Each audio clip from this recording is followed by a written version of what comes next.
High বন্ধুরা, কেমন আছো? আশা করি সবাই ভালো আছো। আমিও তোমাদের কৃপায় ভালো আছি।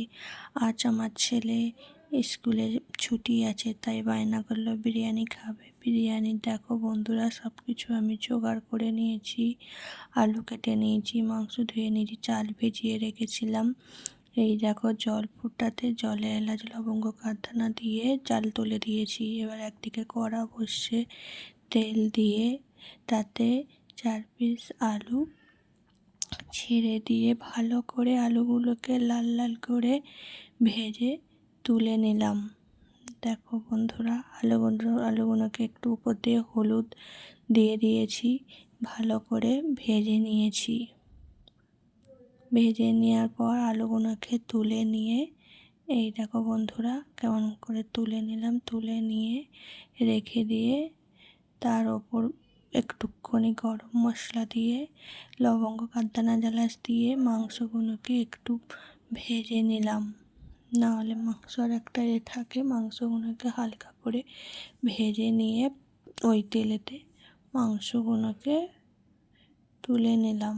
তুলে নিয়ে তাতে অল্প পরিমাণে তেল দিয়ে পেঁয়াজের বেরেস্তা করে ভেজে নিলাম। পেঁয়াজের বেরেস্তাগুলোকে ভালো করে লাল লাল করে ভেজে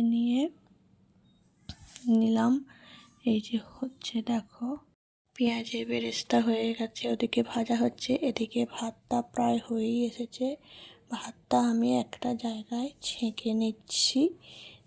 এদিকে ভাতটা দেখো বন্ধুরা সুন্দরভাবে হয়ে গেছে। ভাতটা এদিকে ছেঁকে নিচ্ছি। ওদিকে পেঁয়াজের বেরেস্তা হয়েই এসেছে। হয়ে যেতে পেঁয়াজের বেরেস্তাগুলোকে তুলে নিলাম।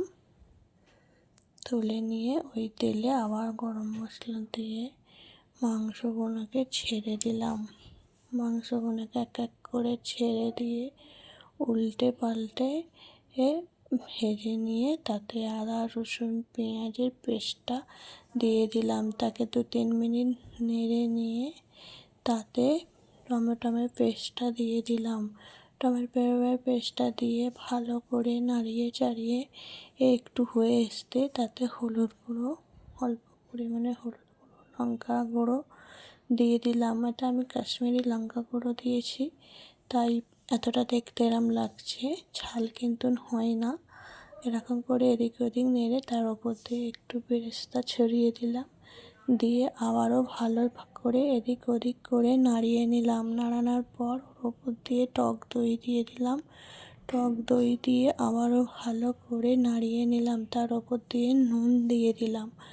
নুন দিয়ে আবারও ভালো করে নাড়াচাড়া করে ওপর দিয়ে বিরিয়ানি মশলাটা কিছুটা ছড়িয়ে দিলাম। দিয়ে ওটাকে আমি কমিয়ে দিয়ে একটু সেদ্ধ হওয়ার জন্য রেখে দিয়েছিলাম। দেখো বন্ধুরা, 5 মিনিট পর ওটা ভালোভাবে হয়ে যেতে আর একটা পাত্রে আমি ঘি মাখিয়ে নিয়ে নিচের দিক দিয়ে কিছুটা ভাত ছড়িয়ে দিলাম। দিয়ে তার ওপরে মাংস কষাটা দিয়ে দিলাম। দিয়ে তার ওপরে সব ভাত দিয়ে দিলাম। ওপর দিয়ে ভাত দিয়ে দেওয়ার পরে তার ওপর দিয়ে যে 4টে আলু আমি ভেজে রেখেছিলাম সেই আলুগুলোকেও দিয়ে দিলাম। দিয়ে তার ওপর দিয়ে আবার ভাত দিয়ে দিলাম। দিয়ে তার ওপর দিয়ে পেঁয়াজের বেরেস্তাটাকে দিয়ে ওপর দিয়ে ঘি ছড়িয়ে দিলাম। ঘি ছড়াবার পরে তার ওপর দিয়ে দিলাম বিরিয়ানি মশলা, আবার একটু দিয়ে দিলাম। বিরিয়ানি মশলা দেওয়ার পরে ওপর দিয়ে একটু আতর দিয়ে দিলাম ও একটু গোলাপ জল, কেওড়া জল দিয়ে দিলাম। দিয়ে ভালো করে ঢাকনা দিয়ে 20 মিনিটের তারে বসিয়ে দিলাম। এদিকে বৃষ্টিও শুরু হয়ে গেছে। আর একটা পাত্র বসে তাতে আমি ইলিশ মাছগুলো ভেজে নিলাম। ইলিশ মাছ ভাজা আর বিরিয়ানি প্রায় আমাদের হবো হয়েই এসেছে। ছেলেরা চান করতে চলে গেছে।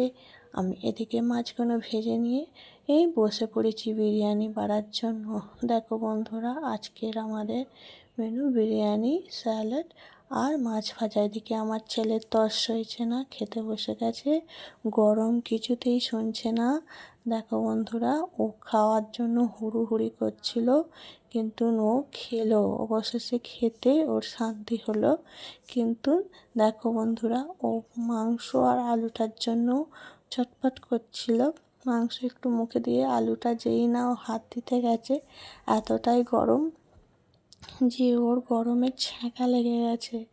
তাও কিন্তু ও খাওয়া বন্ধ করছে না। দেখো বন্ধুরা কীভাবে ওর ছ্যাঁক লেগেছে। ও খুব লজ্জা পেয়ে গিয়েছিল, তারপরও একটু একটু খেয়ে দেখাচ্ছে। খেয়ে ওর লাস্টে খুব ভালো লেগেছে।